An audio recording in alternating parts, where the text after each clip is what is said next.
১৯১২ সালের এক ভয়ঙ্কর শীতের রাত। আলাস্কার জমাট বাঁধা বরফের নিচে চাপা পড়েছিল এমন এক সত্য যা শত বছরের ইতিহাসকে মিথ্যা প্রমাণ করতে পারত।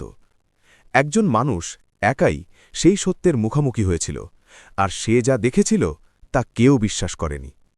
গল্প শুরু হয় একজন আমেরিকান অভিযাত্রী ড্যানিয়েল ক্রফোর্ডকে ঘিরে। ড্যানিয়েল ছিল একজন ভূতত্ত্ববিদ এবং ইতিহাস অনুসন্ধানকারী।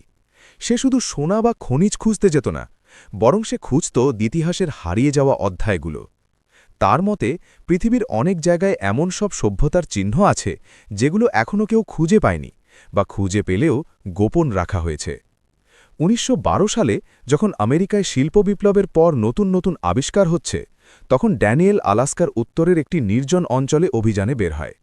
সরকারিভাবে এটি ছিল একটি খনিজ অনুসন্ধান মিশন, কিন্তু তার ডায়েরিতে পরে পাওয়া যায় তার আসল উদ্দেশ্য ছিল একটি হারানো নগরীর সন্ধান।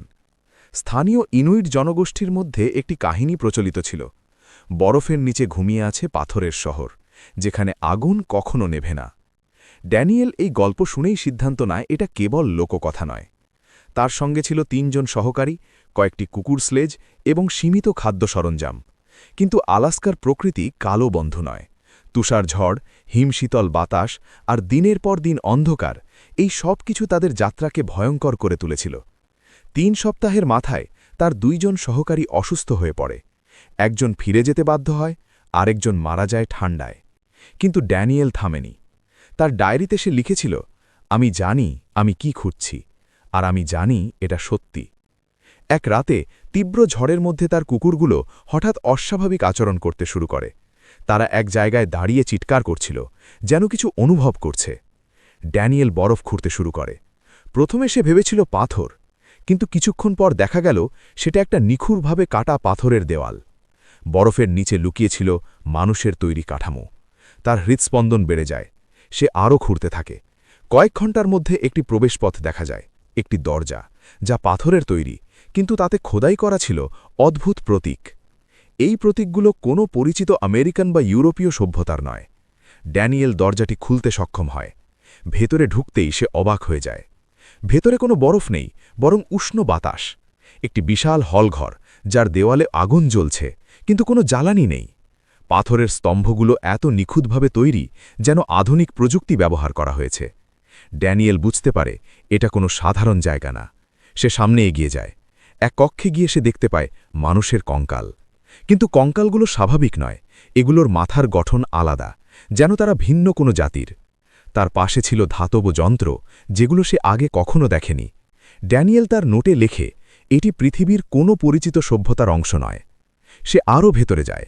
এক দেওয়ালে সে দেখতে পায় একটি বিশাল মানচিত্র, যেখানে শুধু আমেরিকা নয়, পুরো পৃথিবীর মানচিত্র আঁকা আছে। কিন্তু আশ্চর্যের বিষয় হল, এই মানচিত্রে এমন কিছু জায়গা দেখানো ছিল যা ১৯১২ সালে কেউ জানত না, যেমন বরফের নিচে লুকানো পাহাড়, সমুদ্রের নিচের উপত্যকা।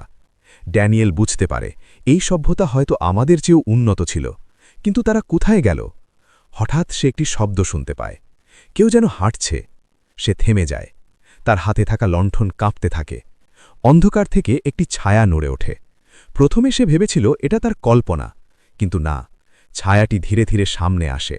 একটি মানব আকৃতি, কিন্তু সম্পূর্ণ মানুষ নয়। তার চোখ জ্বলজ্বল করছিল। ড্যানিয়েল ভয় পেয়ে যায়, কিন্তু সে পালায় না। সে জিজ্ঞেস করে, তুমি কে? কোনো উত্তর আসে না, কিন্তু সেই সত্তা তার দিকে তাকিয়ে থাকে। কয়েক সেকেন্ড পর সবকিছু অন্ধকার হয়ে যায়। ড্যানিয়েল অজ্ঞান হয়ে পড়ে। সে জেগে ওঠে নিজের তাঁবুতে। বাইরে সকাল হয়ে গেছে, সবকিছু যেন স্বাভাবিক, কিন্তু তার মনে হয় এটা কি স্বপ্ন ছিল? সে আবার সেই জায়গায় যায়, কিন্তু সেখানে কিছুই নেই। না কোনো দরজা, না কোনো দেওয়াল, শুধু বরফ। ড্যানিয়েল অবাক হয়ে যায়। সে তার ডায়েরি চেক করে, সব লেখা ঠিক আছে। মানে, সে যা দেখেছে তা বাস্তব। কিন্তু প্রমাণ কোথায়? সে আমেরিকায় ফিরে আসে। তার আবিষ্কারের কথা প্রকাশ করতে চায়, কিন্তু কেউ বিশ্বাস করে না। অনেকে তাকে পাগল বলে। তার গবেষণা প্রত্যাখ্যান করা হয়। কিন্তু ১৯২৩ সালে তার মৃত্যুর পর তার ডায়েরি প্রকাশ পায়, আর তখনই শুরু হয় বিতর্ক। কিছু বিজ্ঞানী বলে এটা কল্পনা, কিছু বলে এটা সত্যি হতে পারে, কারণ আলাস্কার কিছু অঞ্চলে সত্যি অদ্ভুত চৌম্বকীয় অস্বাভাবিকতা পাওয়া গেছে। আজও সেই জায়গা পুরোপুরি অনুসন্ধান করা হয়নি। কিছু আধুনিক গবেষক বিশ্বাস করে ড্যানিয়েল যে জায়গায় গিয়েছিল সেটি হয়তো এখনও আছে, বরফের নিচে লুকানো, এবং হয়তো সেখানে এখনও কেউ আছে। গল্প এখানেই শেষ নয়, কারণ ২০০৮ সালে একদল গবেষক আলাস্কার সেই একই অঞ্চলে একটি অদ্ভুত সংকেত পায়, যা মাটির গভীর থেকে আসছিল। সংকেতটি নিয়মিত, যেন কোনো যন্ত্র এখনও চালু আছে। ড্যানিয়েলের ডায়েরিতে একটি লাইন ছিল, ওরা চলে যায়নি, ওরা অপেক্ষা করছে।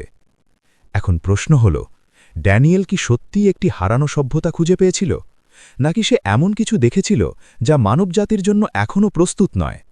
আর যদি সেই শহর সত্যি থাকে, তাহলে আমরা একা।